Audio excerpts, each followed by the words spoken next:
Nalika semana Sratwaja pinanganten putri arsa lenggah kanthi anggana raras ateges lelenggahan piyambakan.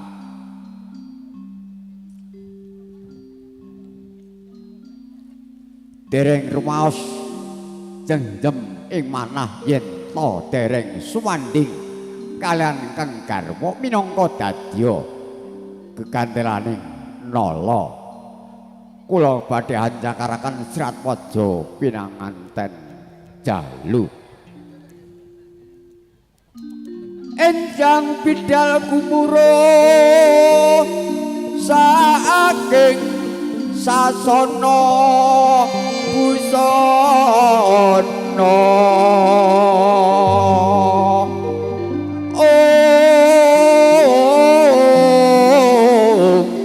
lera swarane pendik beri anakji pinanganten kakung arasa manjing sasana nanggo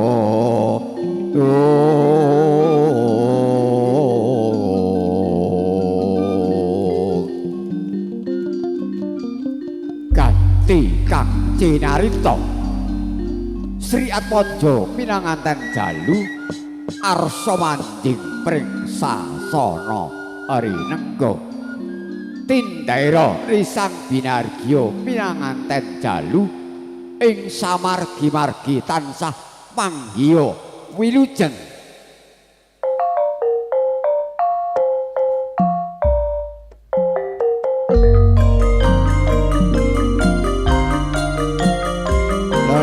Mangku kasilering samirana pring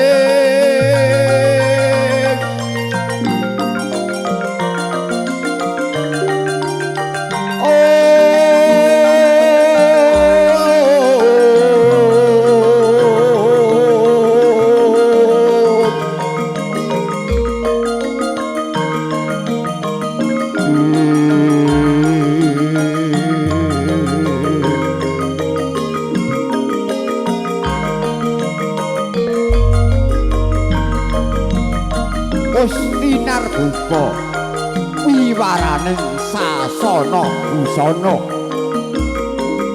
sigra jumangkah risang pinanganten jalu picil saking sasana busana arsa manjing pring sasana ringga.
Tinggal mugjar busananing pinanganten kakung ingkang kaiba busananing Narapati lamun ta kadulu katon agung Prabu miwah Prabowo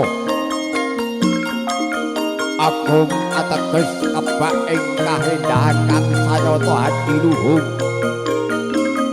Prabu ateges pindha jejering Narendra kebak ing kawibawan luhur wondene Prabowo ateges edi endah sarta milangoni Japyak ingkang sapya lumaksana hanganyap risang dirargya pirangan ten jalu. Dasar pirangan ten jalu hanya rapa tindake. Riya gajah huling. Lambian merakasipin. Sembodeng griya lan mingkuh saliring kewa. Yen tamtama wiratama prawira jayeng palugon tatak tangguh tanggon tanggung jawab praptek ing ngendon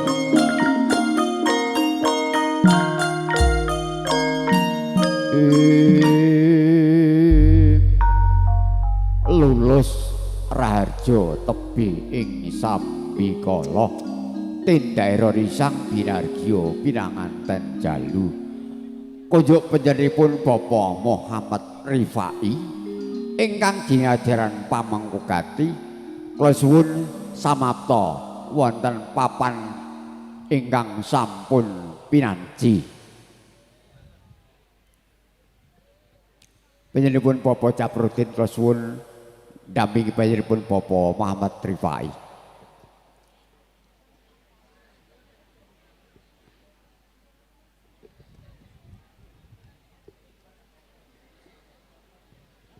Sagung pertamu sinedahan kakung Isa Putri ingkang dat kalingga umur daning akrami kawisingal sirat wadya pinangan ten jalu sampun samapta ing gati ingkang menika kunjuk minangka cundhakaning atur niki panjenenganipun Bapak Giyanto ing mbok bilih sampun syogeng karsa samapta ing gati sasana wanci ingkang prayogi kasumanggaken sumangga Bapak.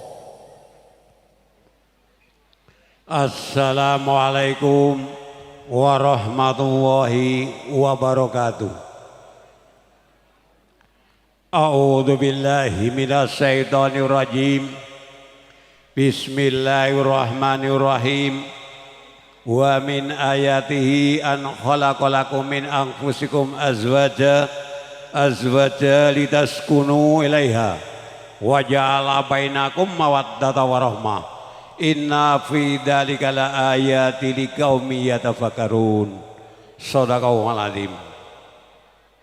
Katentraman kawilujengan kepara kabagas warasan mugi tansah kajiwo kasara datang kita sedaya waladin sagung dumadi ngarsanipun para pinasepuh sesepuh haji sepuh kakung mewah putri dan pinundi sagunging tata krami ngarsanipun para alim para ulama para bapak kiai ibu nyai bapak haji ibu haja tetwangganing agami tetwangganing masyarakat ustadzah ingkang tansah kula tenggo dawuh maidhasanipun ngarsanipun para pilenggah kakung mewah putri ingkang dahurmatan pedanipun Bapak Kepala Desa Tapang dalah perangkatipun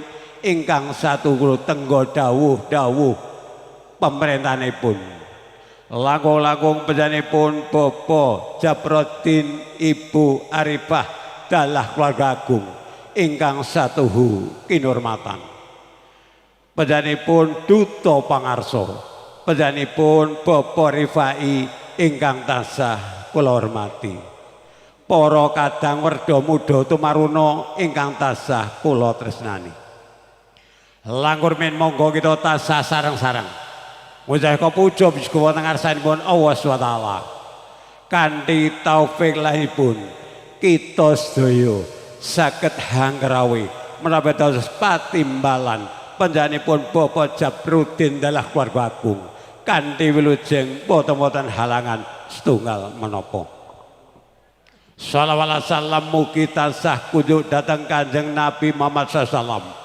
ingkang tansah kita ajeng-ajeng mangkasabun yaumul kiamah.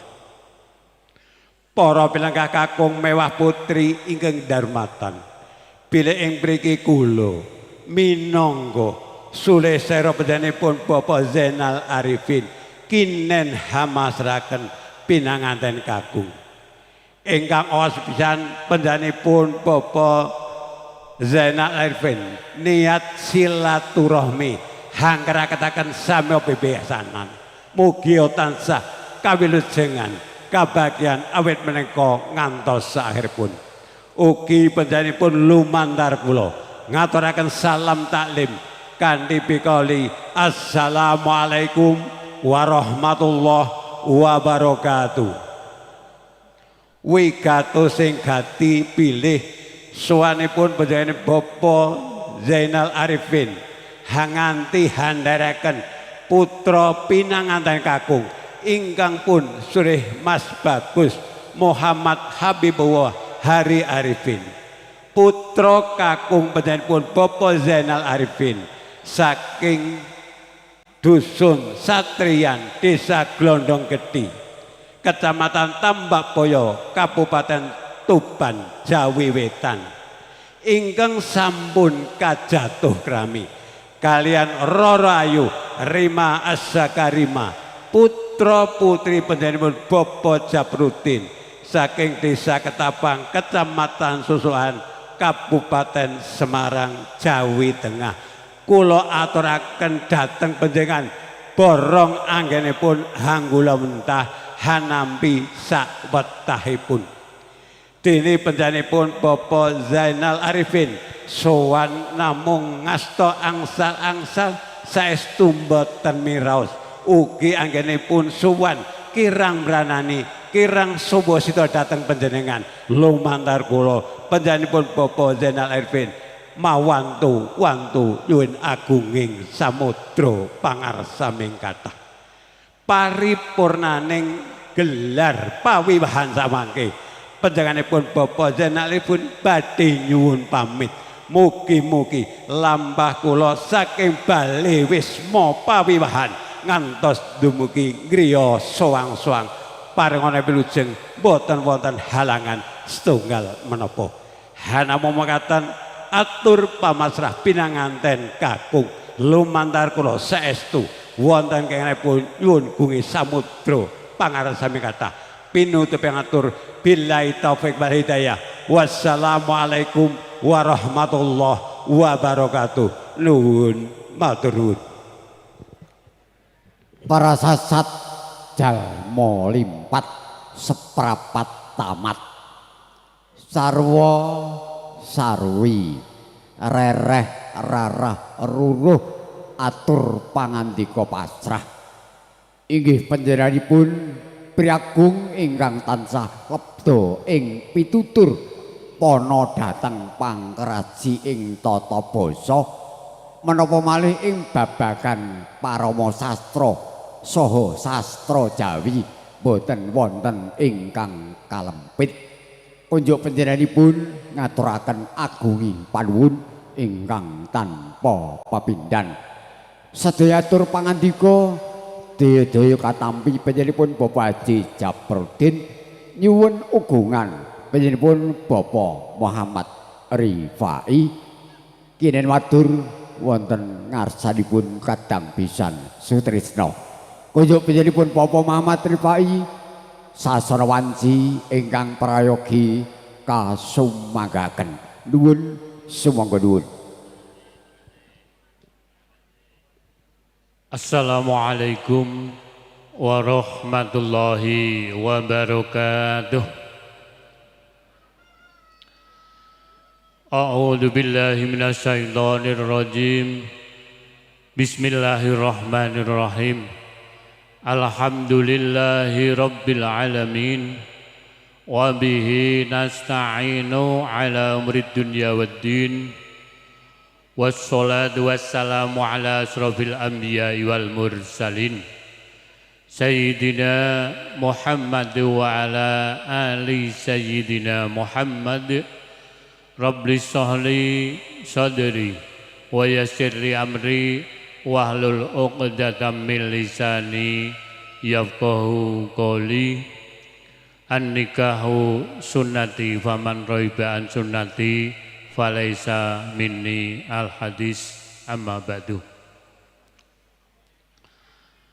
Kawilujengan katentreman minggah karayon awit sewilasaning Gusti ingkang Maha Agung mugi sageda hamamuyungono wonten ing madyaning pahargyan ing alikalahan punika. Hadirin maramin para alim, para ulama panjenenganipun Bapak Kyai Ibu Nyai sedaya pangarsaning agami ingkang rinten dalu tansah gegulang wareng agami ingkang satuhu luring budi. Panjenenganipun para pepunden, para sesepuh, para pinisepuh, para aji sepuh ingkang tuhu pinundi saha kinabekten, para pangemban pangembati poco, para satriya manggalih negari wonten ing tlatah dusun menapa desa Ketapang mirunggan kunjuk panjenenganipun Bapak Kepala Desa Ketapang ingkang tansah mambek ing budi dharma. Keluarga agung panjenenganipun Bapak Zainal Arifin ingkang tansah manggya bagya mulya ingkang pantes tampi sagunging pahormatan. Para lenggah kakung swana putri ingkang badhe saged kalaturaken setunggal baka setunggal asma dalasan kalenggan panjenengan sami ingkang pantes tampi sagunging pahormatan. Para kadang taruna muda minangka mananggalaning pahargyan ing kalenggan menika ingkang kawula tresnani. Nuwun kala nuwun mugi kamarga kawula sawentawis jumantaka hanira krami nyaruwus wonten ngarsa panjenengan sedaya inggih awit pradapa kersanipun ingkang hamugati panjenenganipun Bapak Haji Japrotin saha Ibu kala kinen matur punapa ing dados atur pangandika saking panjenenganipun Bapak Zainal Arifin inggih menika kawula minangka tanggap wacana atur pangandipun ingkang sampun katuraken lumantar panjenenganipun Bapak Giyanto wonten ing ngajeng. Saderengipun kawula matur kali janggep punapa ingkang dados jiban kawula langkung rumiyin sumangga panjenengan sedaya kawula dherekaken ngambali ngunjukaken raos puja puji syukur dumateng ngarsa Allah Subhanahu wa taala ingkang sampun kepareng paring rahmat hidayah sainaipun katitik rahayu sagung dumadi kajiwa kasalira dumateng panjenengan sedaya dalasan kawula sehingga wonten ing alikalengan menika kita pinaken saged kembal wonten menika pahargyan mangayu bagya menggah keparipun Bapak Haji Japrotin saha Ibu kanthi kawilingan kawilujengan boten wonten pambeng setunggal punapa. Syukur kita dumateng Allah Subhanahu wa taala.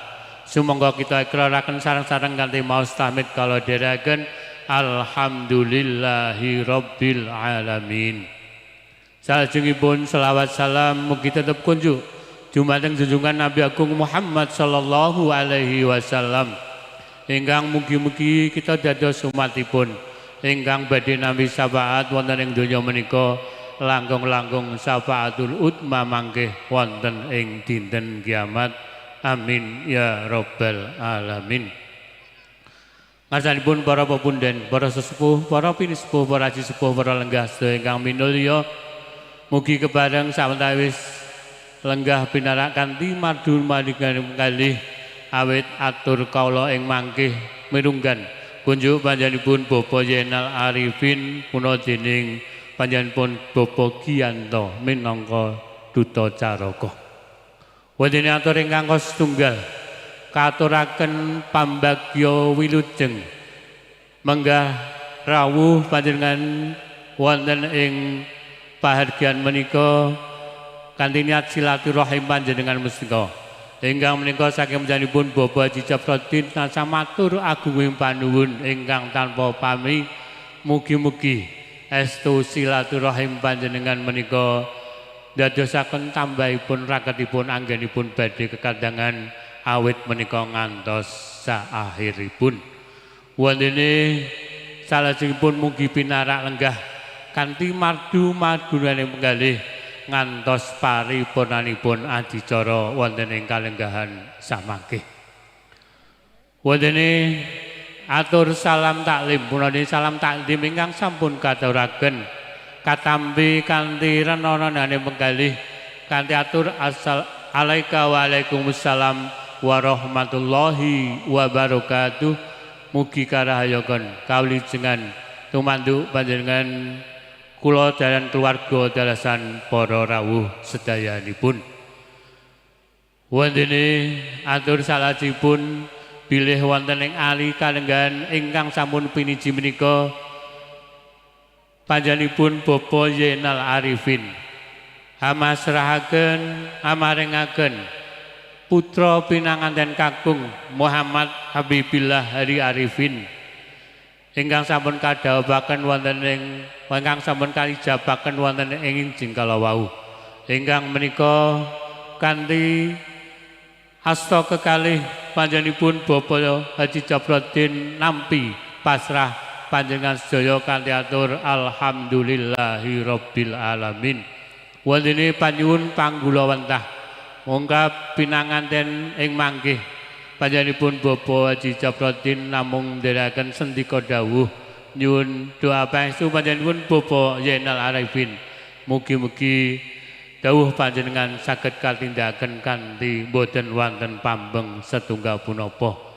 Wondene saksipun paripurnanipun adicara pasrah saha panampi menika badhe katonaken adicara dawuh pangipun risang pinanganten sarimbit ingkang menika panjenenganipun Bapak Haji Jabroddin nyuwun doa pangestu panjenenganipun Bapak Zainal Arifin saha pangomyong pinanganten kakung mugi-mugi anggen badhe adicara dawuh pangipun pinanganten sarimbit boten wonten pambeng setunggal punapa ingkang tundhonipun mugi-mugi pinanganten sarimbit ing manggih dadosa keluarga ingkang sakinah mawaddah warahmah.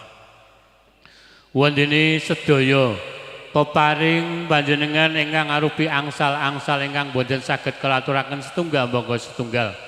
Panjenenganipun Bapak Haji Jabroddin namung matur agunging panuwun sedaya peparing panjenengan. Mugi-mugi pun wales dening ngarsa Allah Subhanahu wa taala ingkang langkung sekathah lan mugi-mugi dadosaken rapetipun anggenipun badhe bebesanan ing antasipun Bapak Jabroddin saha Bapak Zainal Arifin. Wondene ingkang pungkasan paripurnanipun adicara wonten ing alinggaran punika panjenenganipun Bapak Zainal Arifin saha pangamyong pinanganten kakung badhe madal pasilan nyuwun pamit ingkang menika panjenenganipun Bapak Haji Jabroddin tebih saking raos panundung menawi kepareng monggo mengaih pinarak lenggah rumiyin kanthi madu-madune penggalih awit panjenenganipun perjalanan menika radi sawentawis tebih ingkang menika semonggo mangih kepareng pinarak lenggah istirahat ngantos paripurnaning adicara wondene sakpanengke paripeksa badhe madal pasilan badhe nyuwun pamit panjenenganipun Bapak Haji Jabroddin namung sagetaken nyuwunaken dumateng Allah Subhanahu wa taala mugi-mugi lambah panjenengan awit wonten ing wisma pahargyan menika ngantos dalem panjenengan sowang-sowang wonten ing Glondong Gedhe Tambak Boyo Kabupaten Tuban tansah wilujeng boten wonten pambeng setunggal punapa saged kepanggih keluarga kanthi boten wonten pambeng setunggal punapa.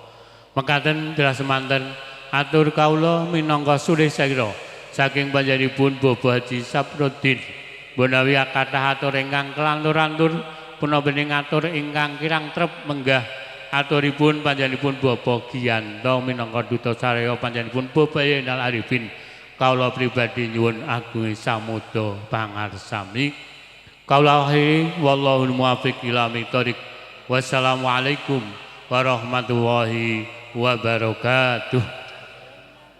Pratandha purnaning gati atur long tinampen piyagung kekalih samya ajawat astop konjuk panjenenganipun kekalih ngaturaken agunging panuwun ingkang tanpa pepindhan. Sri Atmaja pinanganten sariwit enggal badhe kapanggihaken sinareng kalian waosan asrokol saking prikanca Jabal Kat Musik Idil saking Regunung Tengaran. Monggo Mas. Mahalul Qiyam sallu ala Nabi Muhammad. Ya Nabi salam alaika, Ya Rasul salam alaika, Ya Habib salam alaika, salawatullah alaika. Ya Nabi salam alaika, Ya Rasul salam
ربي فاغفر لي ذنوبي يا الله ببركة الهادي محمد يا الله البدر علينا إن ثنيات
sampun paripurna dauping Sri Atmaja pinanganten sarimbit. Ing pangajap mugi-mugi dauping Sri Atmaja pinanganten sarimbit ing enjang siang menika pikantuk ridho saking Allah Subhanahu wa taala. Sinareng kalian tumuruning wahyu judu kang sejati.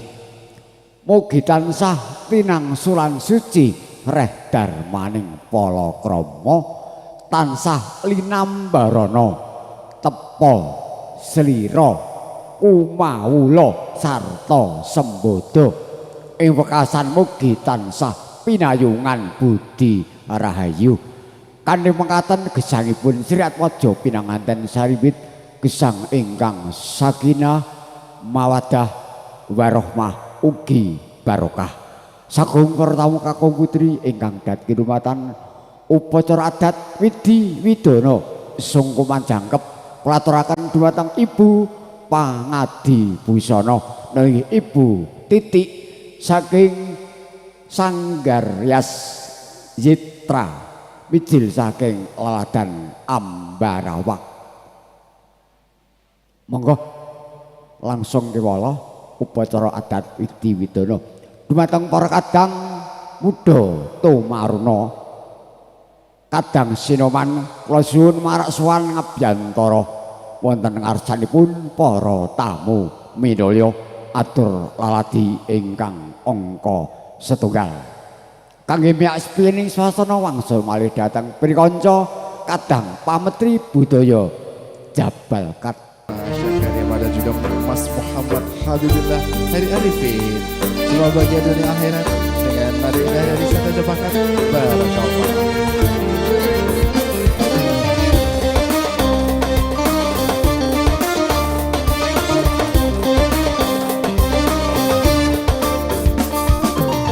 Di sini kita hadir, hati kita bahagia, hari indah dua cinta untuk bersama. Sama kita rayakan peristiwa tak terlupakan. Semoga cinta akan bertahan selamanya. Angkat tangan dan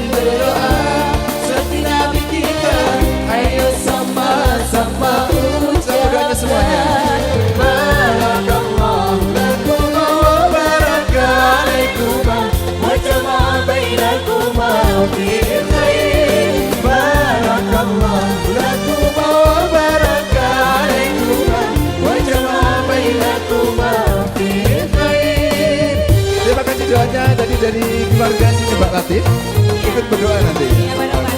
Yang cantik-cantik di belakang sana terutama.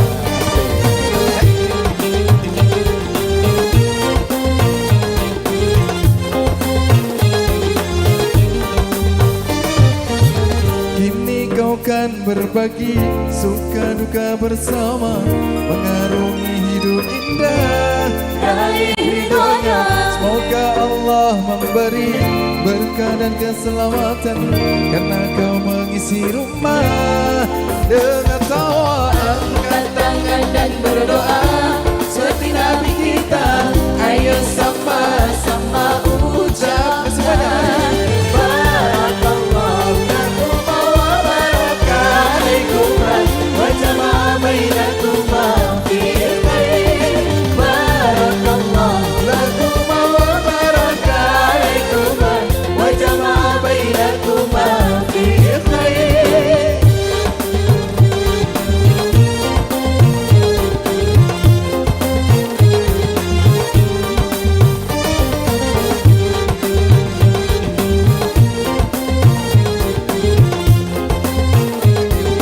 Barakallah semuanya. Barakallah. Coba doanya. Barakallah, barakallah, barakallah. Sekali lagi boleh. Barakallah, barakallah, barakallah. Sampai sini. Barakallah, barakallahu lakum wa lana. Barakallahu lakum wa lana.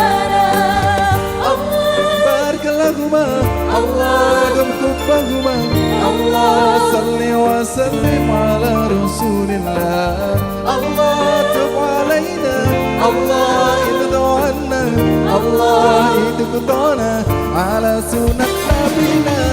Let's him my dua. Let the prophet told us and we do one voice. Let's all sing, sing, sing. Barakallah lakum wa baraka alaikuma wa jama'a bainakuma fil khair. Barakallah lakum wa baraka alaikuma wa jama'a bainakuma fil khair.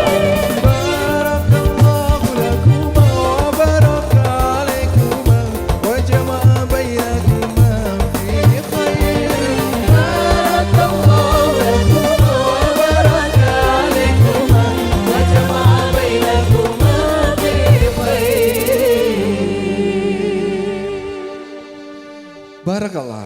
Ini doa kita buat Mbak Rima dan juga Mas Hari. Iya. J, pripun Mbak? Kedel sawat tahu Oh, sih Mas, Ji, menika siap. wonten selingan tari Gatot Koto Oh, Gandrung. J, siap. Nggih. Tumanduk penyanipun Rokomas Albert saking Sanggar Tari Cipta Adinata Salatiga badhe ngaturaken lelangan tari Gatot Kaca Gandrung. Semoga wekdal kula aturaken.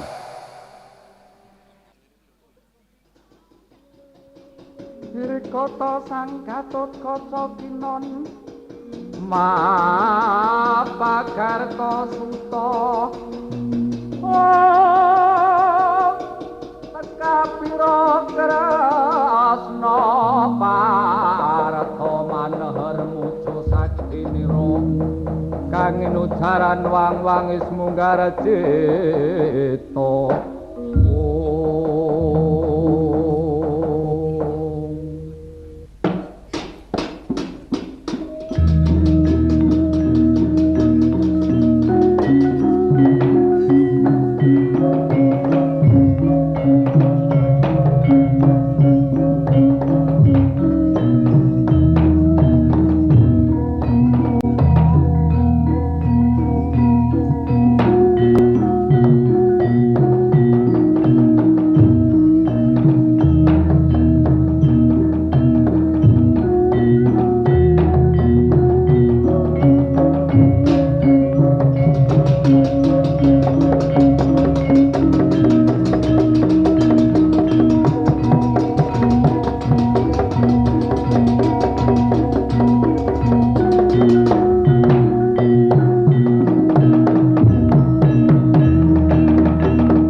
ukara kingken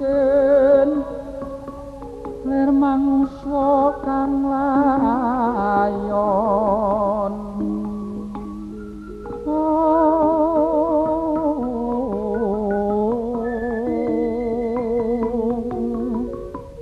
Enyo ilang ingkang memanisi wadananira landu kumel kucap arah nyomaratani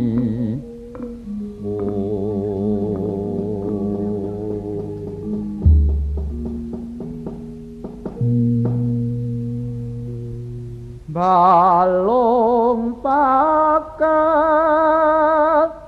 tuh mbok kuno bedo bengko neno mare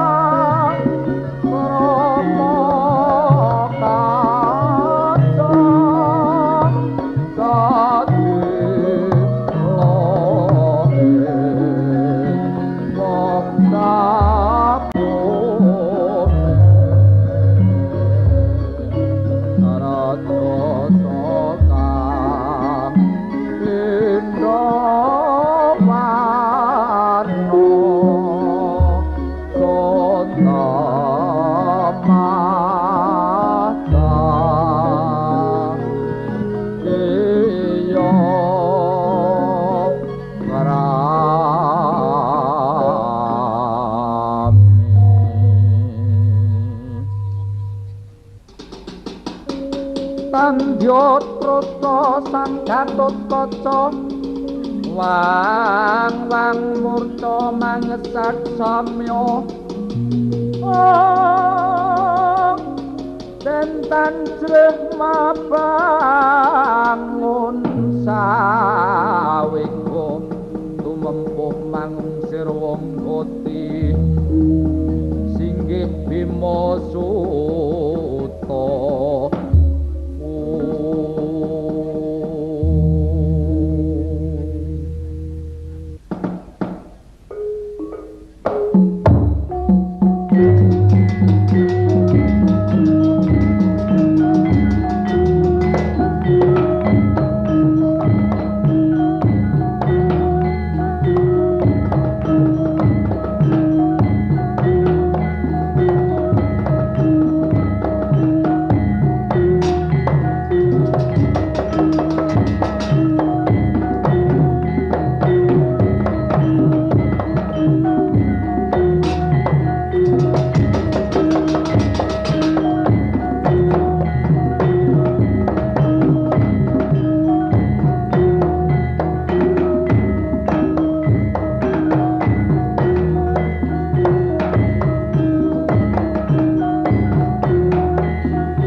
Sagung pertamu kakung putri inggih trah baragung ingkang pantes tangan pirambi sagung ing pakurmatan.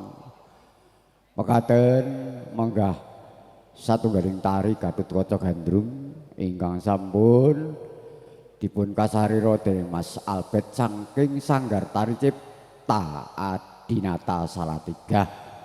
Mugi dados pangripur sawatawis. Dumateng panjenenganipun simbah semuri sekalian, keluarga Ibu Hasanah, keluarga Bapak Dip, keluarga Ibu Badiah, Mbah Siti, keluarga Bapak Masrun, keluarga Ibu Hindun, keluarga Bapak Toin, keluarga Bapak Maulani, keluarga Bapak Tamrin, Bapak Tony, keluarga Bapak Zainal, keluarga Bapak Tamrin, keluarga Bapak Zainal, keluarga Ibu Aminati, keluarga saking Canggal. Sedaya ingkang sampun kula sebat asmanipun ing ayun, monggo kula suwun nyelak dhateng pinanganten sarimbit wonten ing pepanggungan setunggal bogo sajuga mangke badhe kapundhut gambaripun minangka pangeston dumateng pinanganten sarimbit.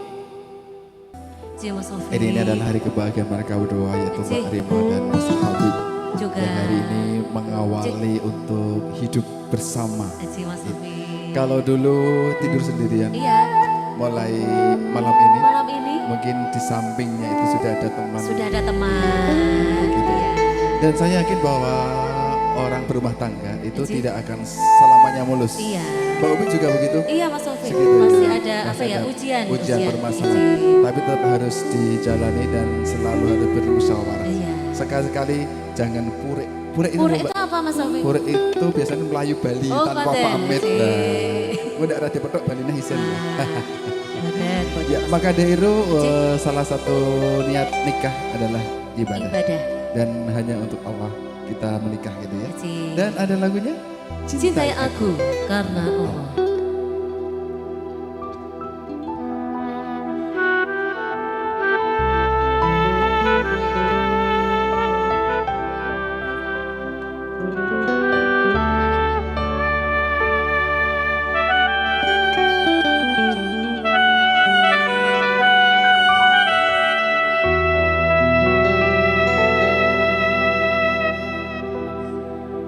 Cintai aku,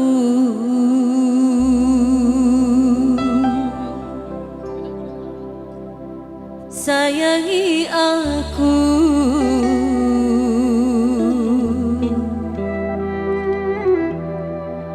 kasihi aku,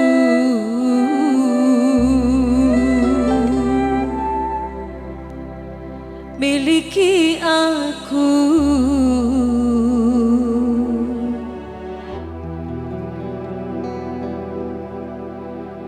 Cintai aku karena Allah, sayangi aku karena Allah, kasihi aku karena Allah, miliki aku karena Allah. Bukan langit, bukan bumi, bukan bulan matahari, kau jadikan saksi cinta, hanya Allah sang maha cinta.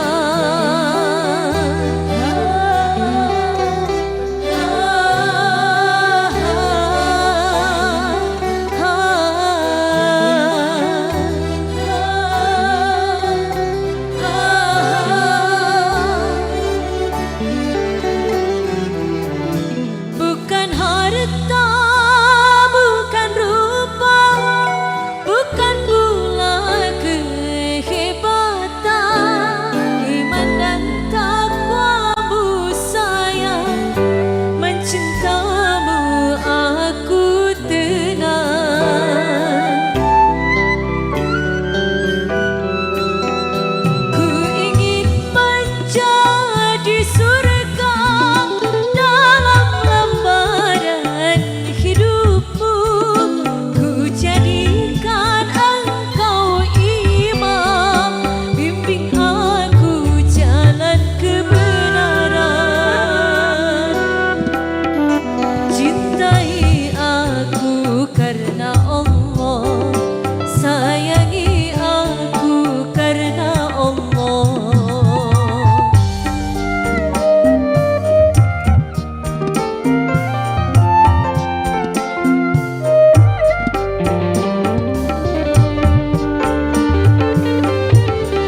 memandang takwamu sayang, mencintamu aku tenang.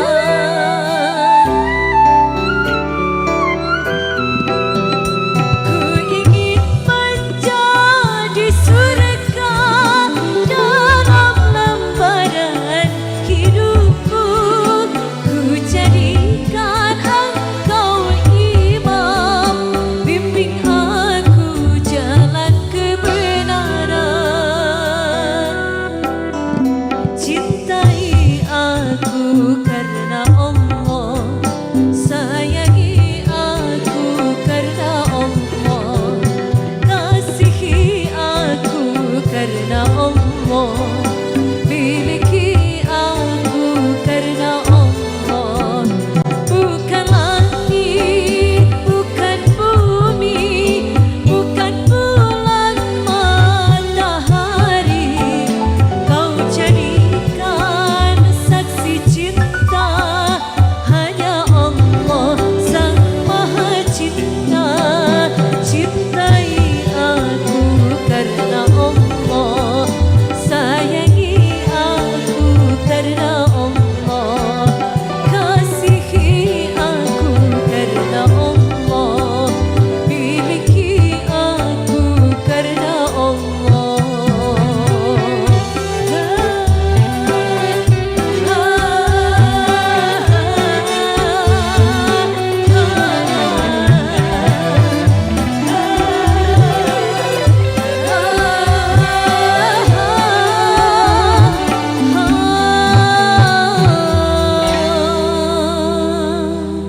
Cintai aku karena Allah. Terhadap Mas Taufik.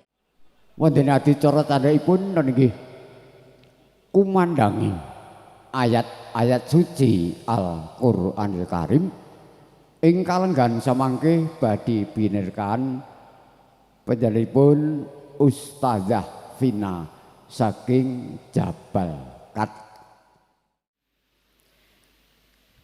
Assalamualaikum warahmatullahi wabarakatuh.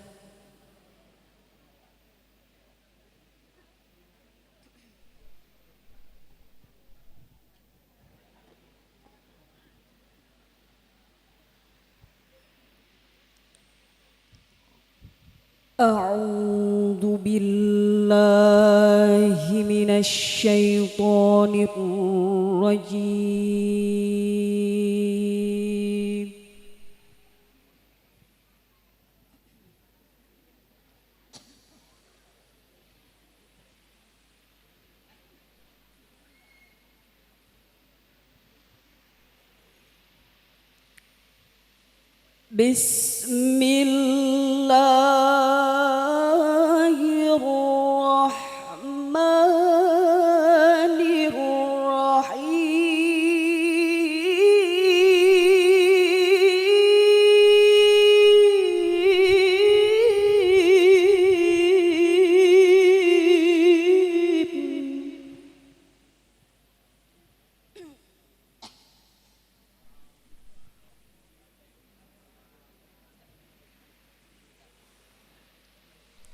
Wa min ayatihi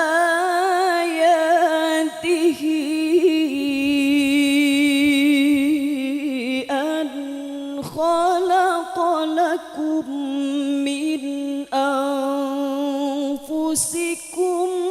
azwaja.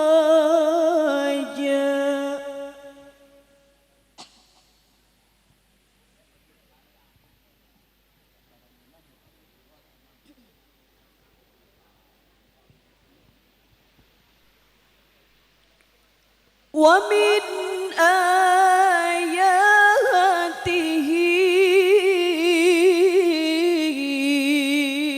an khalaqa lakum min anfusikum azwaja.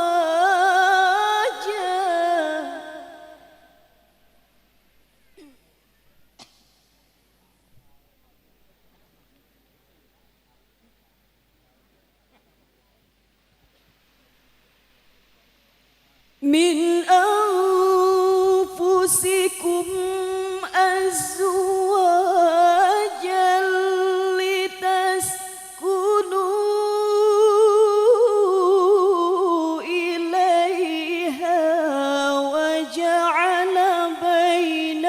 بينكم مودة ورحمة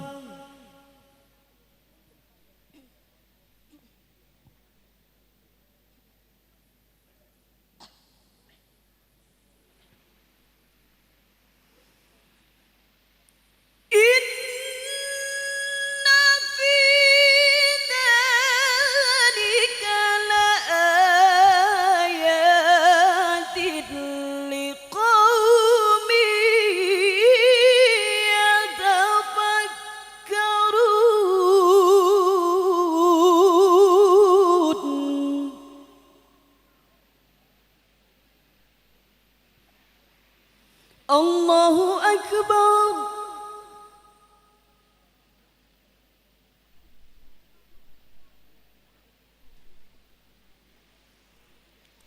بسم الله الرحمن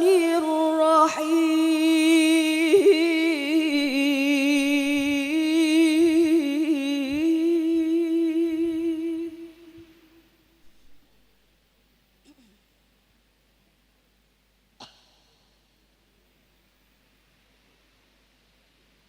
وإذ تأذن ربكم لئن شكرتم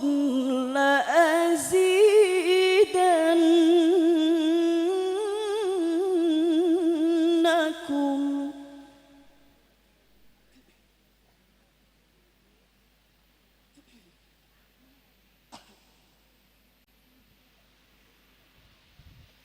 وإذ تأذن ربكم لئن شكرتم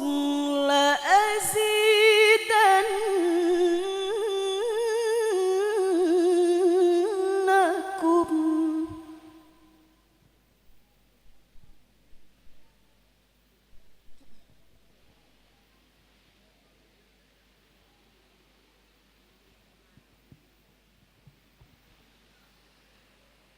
لئن شكرتم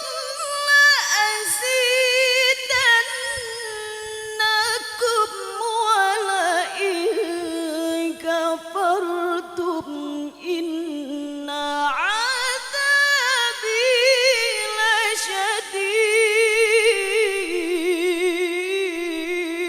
لشديد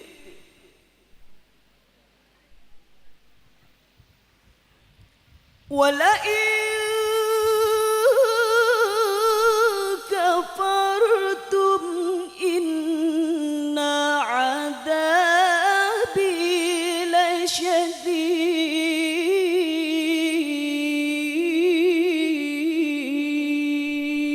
لشديد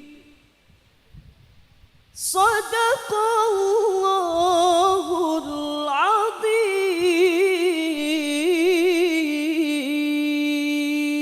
العظيم اللهم صل وسلم وزد وبارك على رسول الله وآله الأطهار على رسول الله